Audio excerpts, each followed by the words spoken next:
Hello and welcome to Food Allergy and Your Kiddo. I'm your host, Dr. Alice Hoyt. And maybe it's just me. I don't think it is just me based on my conversations with parents, with my friends, but kind of feels like everywhere you turn, there's new concern about something in our food: seed oils, food dyes, processed ingredients, and what really is clean eating, right? And so for families who are already managing food allergies, it can be really hard to sort through what actually matters, and what might just be adding unnecessary stress. And so, here to help us sort of break all of this down is our amazing guest today. Her name is Molly Kimball. She is a registered dietitian with just such incredible passion for helping people live their strongest, healthiest lives. She's the founder of Eat Fit, which, if you live in South Louisiana, then Eat Fit is just this amazing nonprofit initiative from Oxnard Health. It works with local restaurants, markets, schools, corner stores to help just develop and identify nutritious items on the menu.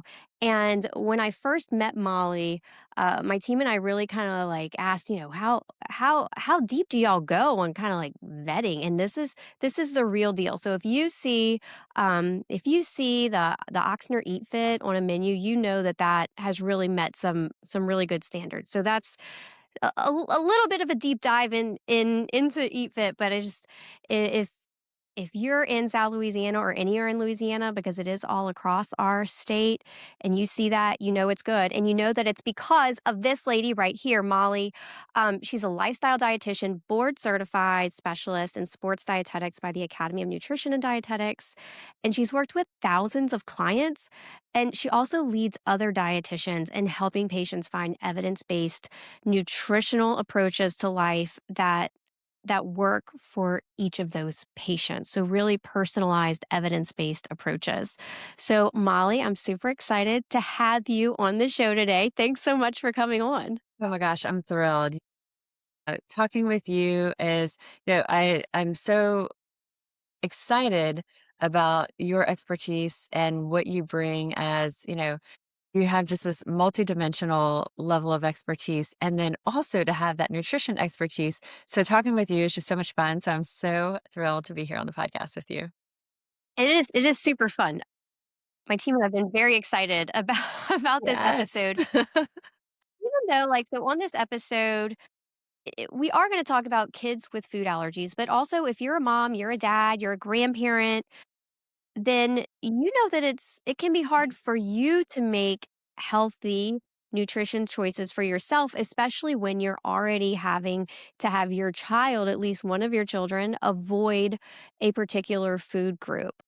And so we're really going to get in the weeds here with all this stuff about seed oils. What does it really mean about dyes and processed foods? And a peeve of mine is when a clinician will tell a patient, "Oh, well, you need to avoid sugar." Like, what does that even mean, right?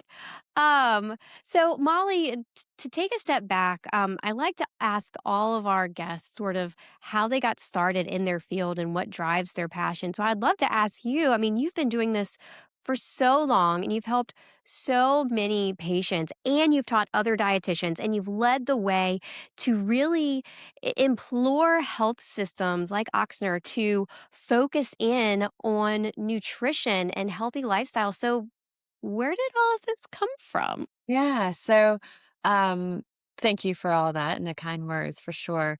Um, growing up, nutrition was something that I always had as an interest. And it was something that it was what I was, it was how my free time and the things that I read and what I did as just my hobby. I wanted to educate myself on nutrition and performance fueling and sports nutrition. And I didn't even realize at the time that it could be a career. It was something that's just a passion of mine. And so when I went to LSU, I wasn't Go at first Tigers. majoring. What's yeah, go Tigers. I And I realized that nutrition was actually something that you could have a career in. I immediately changed my major and I was like, this is the coolest thing. And so I graduated from LSU, did my internship in New Orleans. You do your internship and then you sit for your boards basically, and then you are a dietitian. And from there, our fitness center, Osher Fitness Center, right as I was finishing, they were looking to hire for the first time a full-time dietitian on staff. And I was fresh out of my internship. I always had had, somebody to ask those questions to. And so being hired as the expert straight out of the internship definitely catapulted. You immediately have to, there's no one else to ask, it's you. And so as you're learning all these things for the first time and finding it out, my answer to people all the time would be, let me get back with you. And then that becomes your knowledge. And it's so much more. I guess I Mhm. think of it now too with how easy things are with, a quick Google or AI, or there's all these other references. But when you're actually having to dig through it and sort through it, it sticks. So, Mhm. started our nutrition program at Exactly. the Ashner Fitness Center in 1999 and started working with clients one on one in that space. And from there, several different things evolved. Eat Fit was something that evolved out of seeing clients when they're out living their life and they aren't meal prepping. They're not going to the grocery store and making all these, this lunch or this dinner because they're going to go out and meet their friends at fill in the blank place. It was a gap that we saw we could really help support people in these restaurant spaces. And actually, Eat Fit was my Mhm. husband's idea. So we would be out at restaurants, and I've written for the newspaper for years, and done a TV segment on our ABC affiliate WGNO for years, and have a podcast actually. And actually, I'm not sure as this airs when yours will air, but for your listeners, if you want to hear a deep dive with Dr. Hoyt, we also have that on the podcast. So over the years, people would see or hear these different spaces and they started to feel, as I'm sure your patients are with you, or even people that you don't know, they would feel like they knew me. So Brad and I would be at restaurants and strangers would come up and say, okay, I have high blood pressure. And they would pull up a chair and they'd be like, I have high blood pressure. What should I eat My here? god. Or they would be like judgment. And sometimes they had boundaries. Like they would be like, oh, I'm sorry to bother you. Other times they were just like in for our dinner. And then, or there would be They see judgment their of, opportunity to talk to the right? expert, and they're gonna take it. You're like captive. And so, or they would be judgmental of like, there's nothing to eat healthy here. Like, what are you doing here? You're a dietitian. I'm like, no, there is. And, we'd educate. So my husband was like, you should work with restaurants and put something on the menu to help guide people. And so I was really fortunate that Oshner was behind that and Oshner was in support of it. And so we started the nonprofit in that space. And everything that we do has kind of been that type of organic approach. And not everything sticks. You try some things, you're like, yeah, that didn't really like hit like Mhm. we thought it would, and then other things just really take hold, and so it's just been so rewarding to have these areas that you see so much personal benefit and you get these stories from people of how much it's helped them, and Mhm. to see that grow and to see the impact has just been really cool. I mean, and I will say, I will brag on you because I grew up in the South. I know Oxnard. I've known Oxnard for a long time. Trained there. My husband works there. They would not. They would not go all in on a concept unless it was the right concept and it was led by the right person. And so many, many hats off to you for doing it and leading it. And also how sweet of you to give credit to your husband. Right? Oh, I bet he loves that. Oh my He says gosh. Eat Fit is his best idea ever and his worst idea ever because it also, takes over. Because it takes time, your time away from him. Right. All right. Oh my gosh. Oh my gosh, I love it. Okay, so let's dive in to the seed oil situation. And we're going to go like very sort of like basic here because I think there's a lot of just misinformation about or non-information like what what is a seed oil and why are they bad? Question mark. Are they bad, right? So I want to really start from like a ground level. Like what is it and what's the deal with it? So I think, for your listeners, the reason Dr. Hoyt and I were talking about let's talk about this is especially for patients of Dr. Hoyt's, there's already in many cases there's going to be at least some restrictions, if not many restrictions nutritionally. And so when we're living with things that we have to really watch and we have to maybe really be stringent on or completely avoid, we're already living in that space. And so when we layer in unnecessarily other restrictions, gosh, that can become so burdensome. And so looking at the things that are sort of these hot button issues that are bad, that then they're almost vilifying certain foods, and then we think, so for maybe one of Dr. Hoyt's patients that has to avoid, let's just say, to make it simple, dairy, or maybe it's dairy and soy. But then now, wait a second. Do I need to avoid everything with seed oils in it? Because now we're just really complicating things. So, as we're talking, and that's sort of the overarching, like, why we want to talk about this. And with seed oils just in a very what they are, they're actually oils extracted from the seeds of plants. And so canola is a seed oil, corn oil, soybean oil, cottonseed oil, safflower oil. Those are seed oils. And so the seed is actually um, like pressed or ground, and the oils are chemically treated, and the oils are obtained from these seeds. Unlike something like olives or avocado oil, where it's pressed from the flesh of that fruit, basically. And so seed oils are extracted from the seeds rather than from the flesh. And the ones that we named are sort of the main ones. I would say corn and soybean oil are probably the most common, and I don't consider myself a conspiracy theorist, but I do want to point out that corn and soy are subsidized by our government. And so corn oil and soybean oil, they're very cheap, and um, for that reason, they have really found their way into our food supply because they're cheap for food makers to use. And so, but also canola and all of these oils are in there. And so, one of the things to know about the seed oils is they're some of the, so I'll stop there. That's what seed oils are. Do we want to move on to like what the concerns are? I do. And what we'll get to more conspiracy, but conspiracies can be true, right? Some Right. conspiracies are true.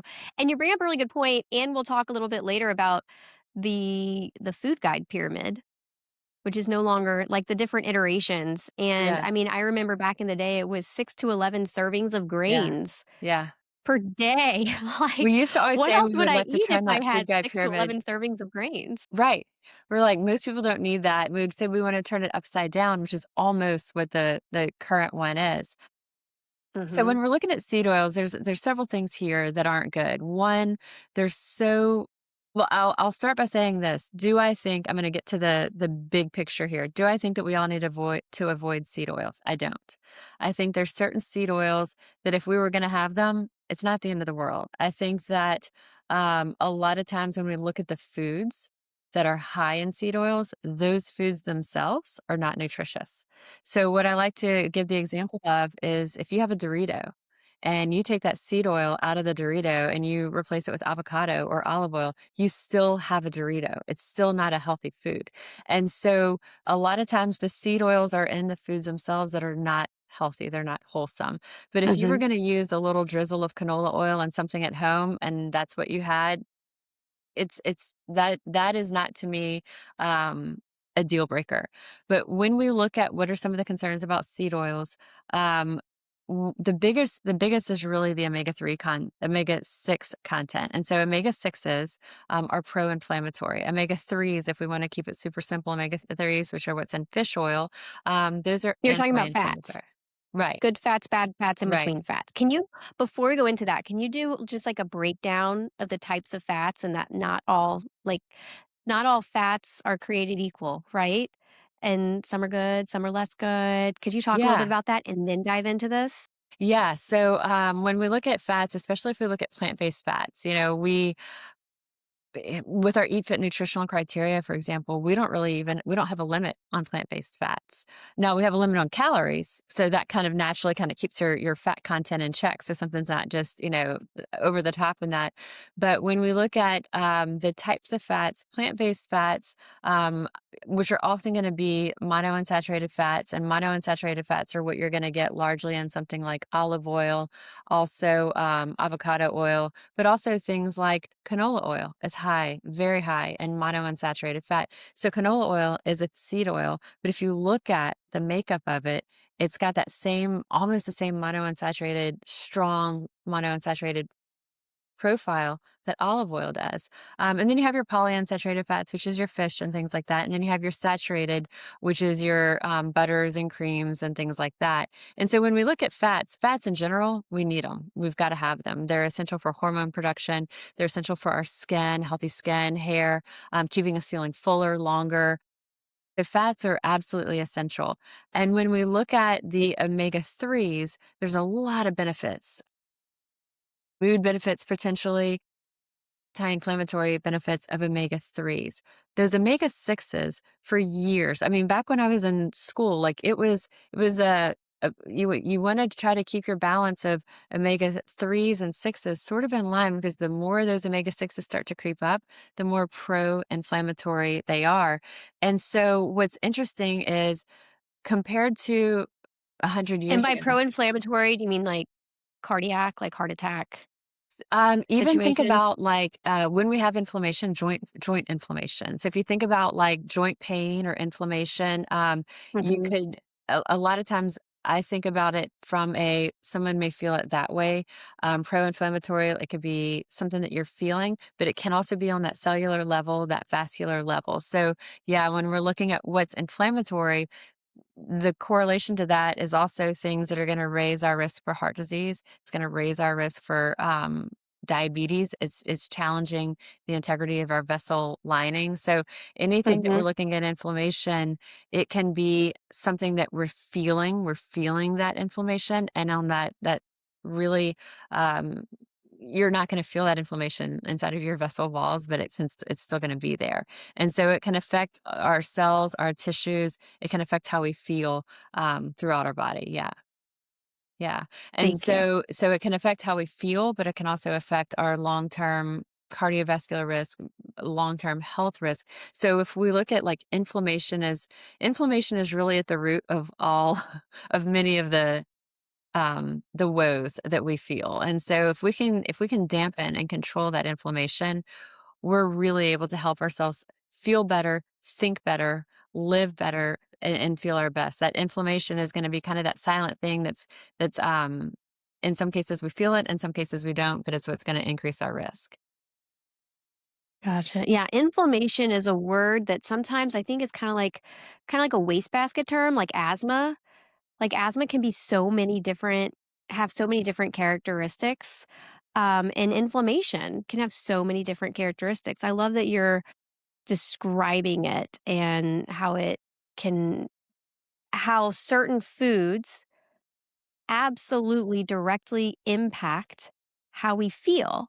And to your point earlier, that having a little bit of something that you're cooking at home is one thing, but if we're very regularly eating more kind of like boatloads of certain pro inflammatory foods, we're going to go down a bad path. Also, with our gut biome, Mm. which Right. is, And when we I talk mean, about there's, inflammation, we've got to say sugar, ultra processed foods, white refined processed carbohydrates, those are also pro inflammatory. But on the conversation on these seed oils, what's hmm interesting is the concentration of omega 6 fatty acids in our fat tissue. So when we're looking at the what's actually stored in our body, the increase that we're looking at, I'm looking at my notes here, has increased by over 100%. So it's more than doubled, an estimated 136% increase in the omega 6 fats in our fat tissues.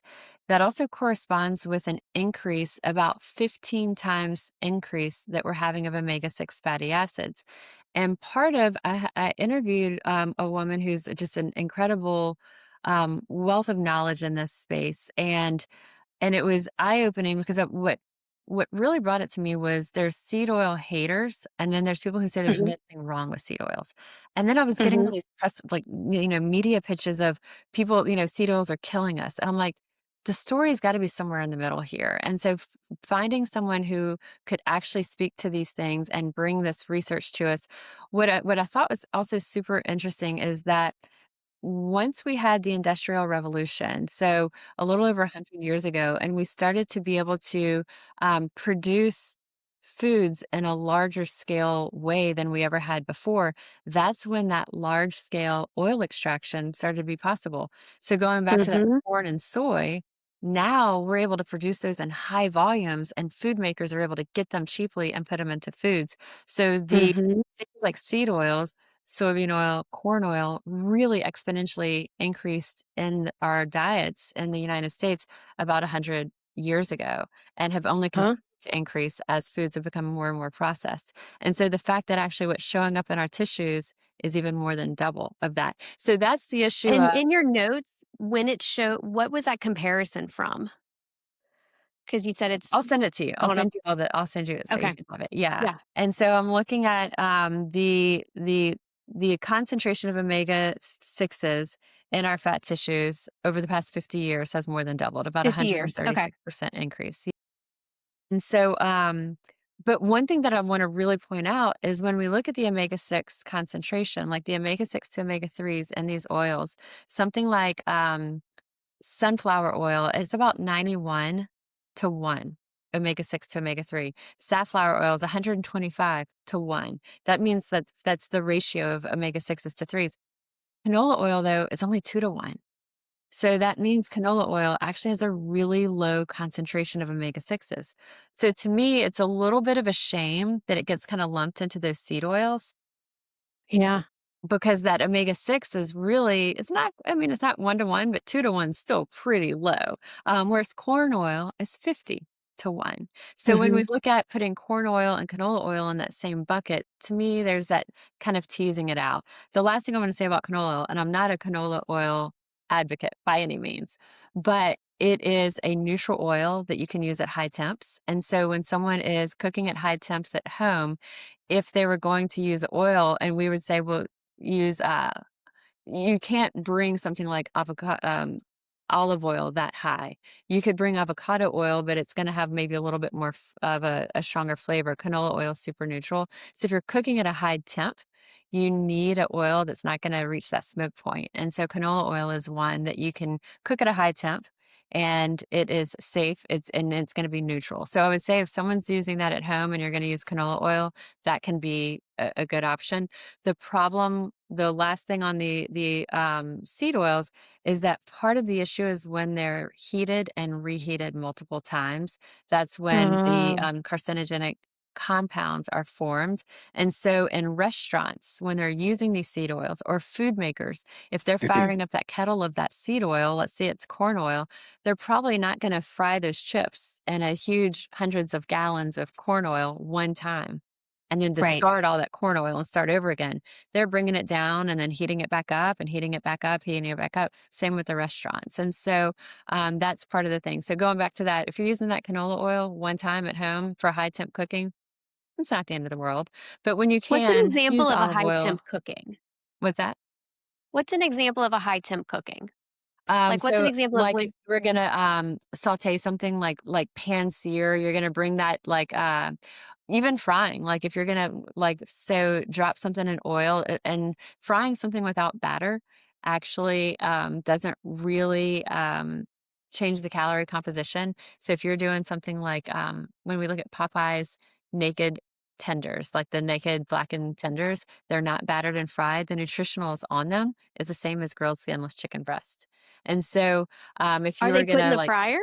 yeah, because when it's not Really? battered, it doesn't Uh-huh. hold that extra oil, and so, Mhm. yeah, in fact, when Popeyes first came out with their naked tenders and we were looking at the nutrition facts, I was like, "There's no way these fried, unbattered tenders are the same as their grilled skinless chicken breast." I thought they were lying. We actually, um one of the media outlets that I work for, we actually paid to have them lab tested because we doubted it so much, and I I was love it. convinced. I was like, "This is, like, breaking news," and then it came back and I was like, This is exactly the same. They're right. And because when it's fried, it doesn't at a high temp, it's not penetrating that meat. So you're not actually having it, you're not increasing the any of the Yeah. numbers on that nutritionally. So going back to that, if someone is going to be um, using like if you so when we say fry, we even mean sautéing at a high temp. You've got that Mhm. oil, an inch or 2 of oil covering your skillet,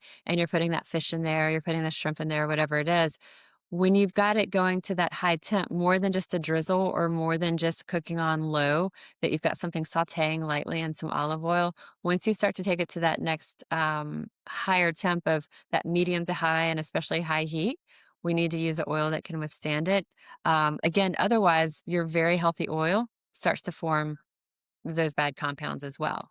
So avocado oil Can you is gonna tell? be what's that? Like, can you It tell? starts Like, to if I'm smoke. Yeah, sautéing, it'll start to yeah, so I'll know.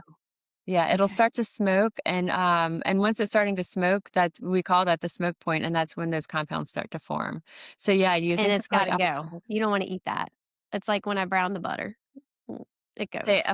say it again, I'm leaning in to hear you, so. Oh, sorry. It's like, if it gets to that point, you gotta dump it. Like, Yeah, you don't it's wanna hard to eat tell. that. I That's mean, because like if we have okay. like a cast iron skillet and you've got that big sear coming, there's some smoke that's happening, but it's not like a big like if you're taking extra virgin olive oil and you're going to be frying something in it, you're going to have like a really smoky situation on there. So something like extra virgin olive oil is best to cook at low heat. If you're Mhm. doing it at high heat, you're probably going to see it start to smoke more and you would wanna not use that. So that's where we use something like avocado oil for high heat cooking. And what about good old butter? Because So now for there's a lot out about beef tallow, and Yeah, I mean, I've always been, like, a bacon fat kinda person. yeah, Anytime before we have a big meal, like a holiday meal or something, like, we just plan on baking a few packs of bacon and, like, put foil at the bottom so we can save the bacon grease for cooking. yeah. Um, Seed oil versus bacon grease. I guess I okay, don't so I guess I Yeah, shouldn't lump all that's seed where, oils like, together. things get really heated, and, like, for me, I don't like "Well, let's use bacon grease as an alternative to an otherwise plant-based oil." And I don't love the beef tallow as an alternative to that. So each time that I'm saying, what are we going to use for high temp cooking? That's why I go to avocado oil. We know that we've got something good there with that plant based fat. When we look at the animal fats like beef tallow or like a bacon fat, it's mixed. We start to look at it's not quite as clear cut. And I love those things too. And I would also cook with those things and I love the flavor of those.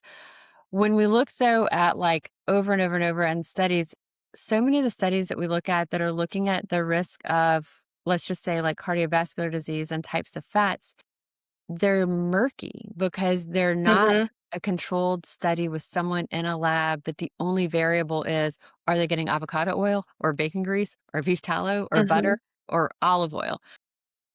That would be real clear cut, but it's more like, you know, Dr. Hoyt fills out a survey and she eats a lot of pizza. Well, pizza's got saturated fat because of the cheese, or the burger's got saturated fat because of the cheese. So there's a lot of kind of correlational and observational research that has gone into this. But then when it's hard to tease out because a lot of the things that are high in those animal fats that are historically linked to disease and cardiovascular disease, they're also filled with those ultra processed white refined carbohydrates. It's not just mhm, your burger, it's your burger with the bun, it's the french fries, it's the pizza, it's mhm, the pasta. So it's hard to tease that out. So that's one where I would say, and I don't like this answer, but there's like more good research is needed to see what's the deal with mhm. bacon grease and beef tallow in these. But in the meantime, if we've got the option of an avocado oil or an olive oil, or what I like to use also is a coconut oil. So if I need something that's going to be a solid at room temp, if I can use coconut oil in place of butter and baking, I like to make that switch too. And then when I'm using butter, I mean, we love just really good butter. But if I'm going to be using it, if I've already got it. Maybe I'm going to be using it topically on a piece of like good sourdough bread. Then I might use that coconut oil in baking. That makes a lot of sense, and so you're getting a lot of diversity there. Right, And, right, what also comes to mind 2 things that come to mind. One is talking about different fats and how different things are guilty by association, and kinda how I think, in part, we got into the obesity issue that we're in is, back in the '90s, that whole, like, low fat, high sugar. That's the part they didn't say, was, like, low fat, but high sugar. right, Right? And now sort of the pendulum, the second part of whole milk and some of the newer data coming out that whole milk maybe isn't as bad as right, we once thought for right, cardiovascular. I mean, right. my thought too is that when you're drinking something like just like straight whole milk, you're having more of a whole food, even though it has a heavier fat load or more fat content, like you're also getting that satiety signal of like, Exactly. okay, I agree. this is enough, stop eating. Yeah. As opposed to, I find with some of the lower fat foods that are to get more flavor, they have more sugar, that, I don't really get that signal as much. So I Totally. can just like chow down. And What it say you? becomes also these heated debates about like whole milk, and I feel the same way about whole milk. I'm happy to have that back in schools. And again, when you look at the obesity concerns, did anybody get there in that space that they are, who's struggling in those spaces by drinking whole milk? Was that really the culprit that got them there? I've never met anybody that said, "I could tell you what my problem was. I drank too much whole milk." No one, you know?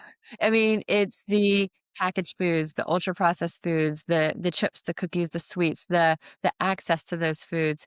I've never had a single person who Mhm. attributed their weight woes to whole milk, or really, anything that's like that that's a real good quality whole food. Um, Mhm. Sometimes I think going to something like, the conversation of what are we cooking in? Is it beef tallow? Is it butter? Is it avocado oil? Those singular ingredients become really inflamed and polarizing conversations. And they also, unfortunately, have become super political. But if the other things that we're putting them in are real, fresh, whole foods, if someone is cooking beautiful fillets of like local fish, and they're flash frying it in their skillet, and they're going to use some beef tallow, or they're going to use avocado oil, or they're using a little bit of butter to kind of, put over the top. I'm just happy they're having that big fillet of fish. I mean, Mhm. that source of fats with it. Does it matter? Yeah. But in the big picture, if we're doing these things and we're cooking more at home, we're still going to probably be way better than the other stuff that we're getting Right. in fast food and And those packaged foods. you're right. And I was watching on I watched a show Lunch on YouTube, and they also have, I think it's NHK, it's this Japanese channel, and I'm just like, I love the different food things. And one of the shows we were watching was like why for the most part there is not significant obesity in Japan. And they looked at, even though they have fast food and things like that, they also have lots of options that are much more um, n- diet diversity is, I guess, the best way I can say it, where you have rice, you have chicken, you have vegetables, and that is very easily accessible and still very culturally the norm. Whereas here, it is so easy to access highly refined, fast food, and especially in places where people don't necessarily have the resources to go to a Whole Foods, or even a local supermarket and select fresh produce. And then even if they do have those resources, does the family have the time to go and do that and prepare all those foods all the time? Right, It's right. it's first world problem, but Japan, first world, right? And Yeah. they're doing It's a good job interesting. with it. One of my best friends lived in Japan for years, and so we got to visit her and experience the culture. And one of the things that struck me was they don't eat while they're in motion.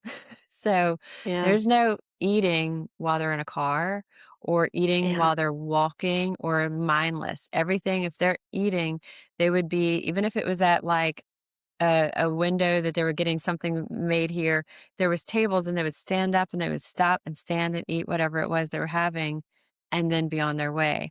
Whereas so much of what we do, we're eating while we're doing these other things. We've also taken their green tea, and what does our matcha green tea at a coffee shop look like with all the sugar and stuff like that, where they have these very pure Yes. things. And then they're moving everywhere, whereas we're behind the wheel of a car at our desk or on our sofa, where they're walking and there's so much movement, physical movement that's non-purposeful. Like it's not for the purpose of exercising, but it's still movement that they're doing. And so, Mhm. yeah, there's so many lifestyle differences that I think contribute to the differences there. We have so many conveniences that are at our fingertips that it works against us. Mhm. And I wanna kinda bring this back to food allergy and how before we went live, recording, you and I were talking about how it can be really challenging if a family is already avoiding some foods because their child has an anaphylactic food allergy. And then they hear about dyes and seed oils and these things. And what I think a lot about is a family's quality of life.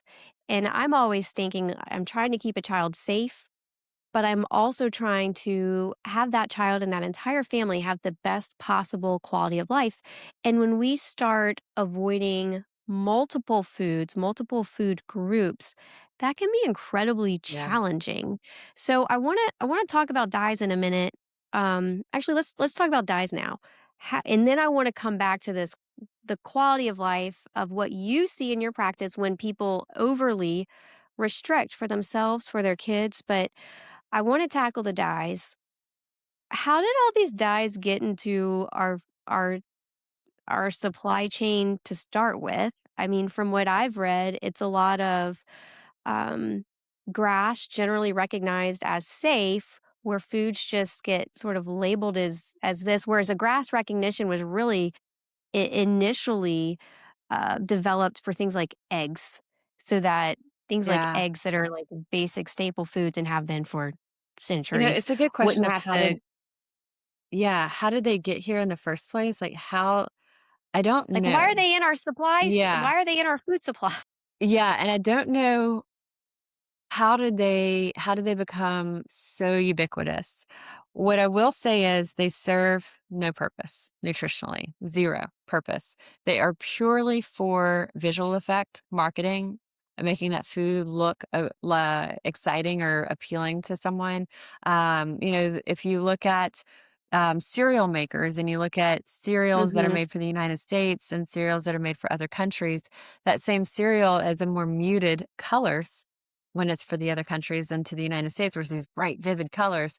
And so, there's Because a lot of no the dyes are not permitted in right. those countries. Right, right. And the United States really lags far behind this. And there is an organization called Center for Science in the Public Interest. And Center for Science in the Public Interest publishes Nutrition Action magazine. But they have an amazing, I think it'd be a great resource for your patients. It's called Chemical Cuisine, and it's a free resource. And Oh you my can just, gosh. and it goes through all of the different food additives and it has them marked as like green, yellow, red, and it tells you the implications of it. And so there's a food scientist who works for them, Thomas Galligan, and he joined me for a podcast on synthetic food dyes, and I was over the moon because I've been a fan of CSPI, Center for Science and Public Interest, literally since I was in college, and I was like, fanning out about them, and so that is a really good resource to look at what's the deal with these food dyes and it'll show what's linked to what and what has the science behind it is causing these different issues. So Okay, I I'm gonna think get those links, and we're gonna put those links in our show notes, including that yeah, podcast, your podcast, Fueled. We're gonna put that yeah, thank in our you. show notes too. The chemical cuisine by them is just a wealth of information there, and it's sort of it stays current, and so you can see also if there's something that you don't know what this is in your food, you're like looking at the ingredients like, huh, I don't even recognize this. Pull it up, and odds are they've got it in there, and they'll tell you like what it is, what it's about. So with the food dyes, Red number 40 is like the most widely used that we have, but there's red 40, there's yellow 5, there's yellow 6, there's blue 2. And these are just they're all through our foods. They're also in things that you wouldn't expect. Things like medication, so Advil, Mhm. Aleve, Tylenol, Pepto-Bismol. It's not naturally that color, you know? And so but sometimes it's in things that are really surprising. Dr. Hoyt, you'll find it in white foods. It's in things like, certain mayonnaises have it, different sauces, Wow. things like breads or even bagels can have it, and it blows my mind. There's products that you would not even think you needed to look, but it has them in there, and so, um, it was only in January of last year, January of 2025, that red number 3 was actually banned, um, it's linked to cancer, and but that had been, gosh, back in the '90s that some of the studies had come out about this, and it was not until 2025 that it was banned from the food supply here in the United States. So we really lag behind other countries, and we lag behind research in there. So I would say on food dyes, when we can, let's do our best to limit these because why not? They're not serving any value for us. And again, probably even more than the seed oils, foods that often have food dyes in it, they're not giving us the nutritional value. And a lot of times it is the candies or the sugary cereals. Again, sometimes it's sneaking into things like salad dressings and stuff like that. But Mhm. when we can avoid it, there's so many options.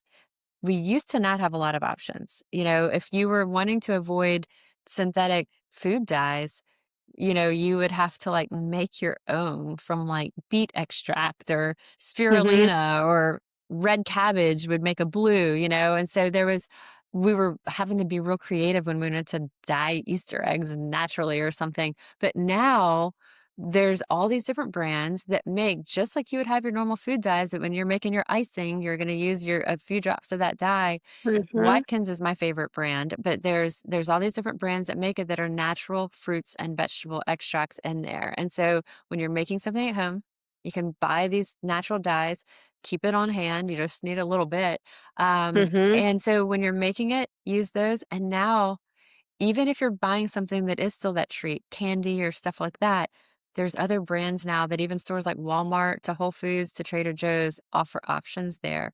So we have so many things now that we can avoid it really easily. So I would say do it. Like if there's I would there's not a need. I can't think of anything that there's not a relatively easy replacement for. That's so important, and especially for our parents of kiddos with food allergies who they already feel just so bad when a kiddo can't participate at a birthday party because they have a food allergy and the birthday cake or the cupcakes have their allergen, and so then they typically bring something that is safe for them.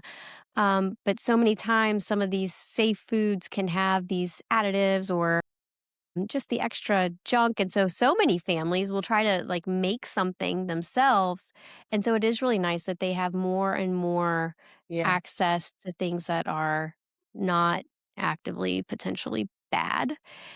Even though those things I mean, so many times those colorful things are the things marketed towards our children. And especially, like, as a busy mom, like, I want my kids to be happy with what I pack in their lunch, and especially when their friends have all these, whatever, but it's so nice that now there are more options to be creative, to have treats, but do so in a way that is less, what really is the dye, right? Like, let's Right. do something a little bit more natural. So I want to get back to that with the restriction and really in our last minutes here, talk about what you've seen when families restrict too much, and especially for not evidence-based reasons. We see it with parents, we see it with parents to themselves, we see it with I mean, all types who there's so much misinformation or often fear-mongering that's out there, and, you could look at anything and if you're peeling back these layers, you could find a reason to avoid almost everything out there, you know? Mhm. And so, um when we start to do that and we start to think, ooh, well, that's bad. Ooh, that's bad. Well, then what are we left with? And so if someone is categorically avoiding certain types of foods or entire categories of foods or certain ingredients, ask yourself why. And sometimes there might be a legitimate reason, and there may be a diagnosis that goes along with that. There may be certain symptoms that are experienced when you do have that. But a lot of times these decisions are just made kind of blanket without having a reason behind it. And so we'll have someone that may say, oh, I cut out dairy and soy and oats, and I feel so much better. Like I don't have the bloating that I had, I don't have the brain fog, but okay, first of all, like that leaves us really restricted. And when we do this across the board, how do you know which of those things is leaving you feeling better, And so, Mhm. if you are so I would say a couple of things. If you're concerned about should I limit this particular category, let's say again, dairy, for example, it would be what's the reason? Is it a um and there can be environmental or religious reasons, there's a lot of other reasons someone may choose to, but when it comes to the nutritional aspect of it, is there something in this that is causing a negative, and is it actually causing that, So if Mhm. someone says, "Oh, I'm a singer and I'm giving up dairy because I don't want to have the mucus production." Well, did you experience that when you had dairy? And so there can just be a lot of I guess, misinformation out there. And so before you're making that decision to categorically eliminate entire spectrums of foods, or go back and look and see why. And if you have Mhm. found that you're in that space that, wow, I'm a vegetarian. Oh, but I'm also not having soy. I'm also not having gluten. I'm not having these things. If you feel like you have gotten that so restrictive, and then there's might be some elements of that you can add some of these layers back in, and doing it Mhm. slowly and doing it strategically, so that as you do add in that category of food that maybe you cut out a bunch of different things at once, gradually add back in and see how am Yeah. I feeling, um, Right. and you may have been right on it or you may not. And so it's gonna make life a lot easier, Yes. navigating things, so you're not that person that's, "I can't have that," and it can just make things, just kind of, like, loosen that vice grip a little bit. There's so many other Right. restrictions, let's not put it unnecessarily when we don't need it. Right. And I find sometimes patients will say, "Well, I'm gonna avoid gluten and dairy," and their diet completely changes to where was it really the gluten and the dairy, or was it that they were eating so much processed, just Right. not Right. good food, and now they are because there is a lot of gluten and there is a lot of dairy in some of Right. those highly processed foods. So now Yes. they've eliminated that, but then being mindful about, okay, well, let me try incorporating some specific things that contain dairy or that contain gluten, or being mindful about, okay, I know if I eat this cupcake, I might get an upset stomach or whatever the case may be, but know the reason behind why you're starting to avoid something and be very specific about that. And this is a perfect time to plug, talk to your primary care doctor, yes, but also find a registered dietitian to have these conversations with, to find what foods could help you feel better. Because I find that people, there is something triggering. There's some sort of symptom or constellation of symptoms that is having somebody think, well, maybe X is causing these symptoms. Y? And they're trying to find a solution to that problem. But sometimes they go down a path that is not helping that. And Right. sometimes, look, I'm a physician. I get it. So many times physicians kind of poo-poo on things, especially regarding diet. I still know of some patient experiences where people don't think gluten sensitivity is a real thing, or in it is a real thing. Like gluten sensitivity is a real thing. And just because we as doctors point in the textbook to the exact pathophysiologic pathway of why something happens doesn't mean that it's not happening. But what it does mean is that we as clinicians need to do a better job of hearing our patients. What problem are they trying to solve? And if I can't solve it, who can I get them to help them solve it in a way that's evidence-based and is to the most evidence that we have and is not gonna actively harm the patient? Because when I see people, other clinicians making recommendations of, well, avoid this food group and this food Right. group, especially if it's in some of our younger kids who are at Yeah. risk of developing a food allergy if they start strictly avoiding foods, or trying to avoid things because of eczema or atopic dermatitis when we really should be honing in on really improving that skin barrier. Um, that's when I get very, very concerned. And also, while I'm on this soapbox, the thought of having families avoiding foods and the mom feels like, well, we have to avoid this because of potential anaphylaxis, and this because I heard on Instagram it's just really unhealthy, and this because this group is saying it's terrible for you. But they really want they're at the birthday party, so I'm gonna have this, but not the anaphylaxis thing, but the other things. And then the mom guilt that comes along with it, especially if the kiddo is kind of like behaving like all goofy Right. like kids can sometimes after they eat a lot of sugar at a birthday party. And then she's like, "Oh my gosh, he's misbehaving because I let him eat this. Right. I'm so like mom guilt." That whole cycle is just not fair to that Yes. mom. I've never experienced that. I don't know where this is coming from. But It's you know true. what I mean? Like the All of it. quality Yes. of life issues that align directly with avoiding foods that we don't need to avoid, as opposed to, we as clinicians working with families, finding what foods they should avoid for whatever the reason may be.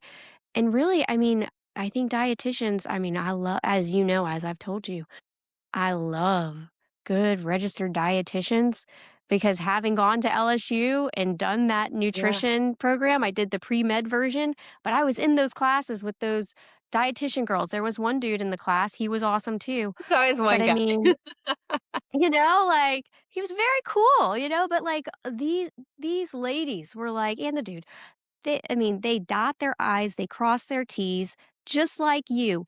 They're not saying something because they think it's true, they're gonna say, "I'm gonna get back to you Yeah. on that." Yeah. Well, And going back to that's who the patients need to see.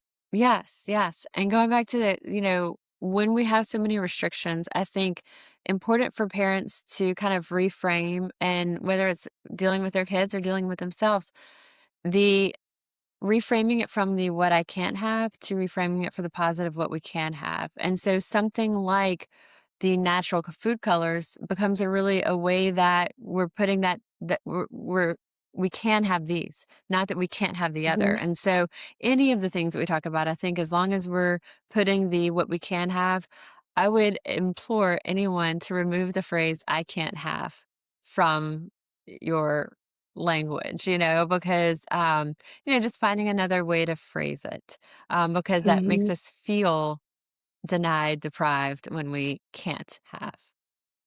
Oh my gosh, Molly, you're awesome. You're awesome. Please come back on the show. I would love to. Thanks so much for tuning in. Remember, I'm an allergist, but I'm not your allergist. So talk with your allergist about what you learned today. Like, subscribe, share this with your friends, and go to foodallergyinyourkiddo.com where you can join our newsletter.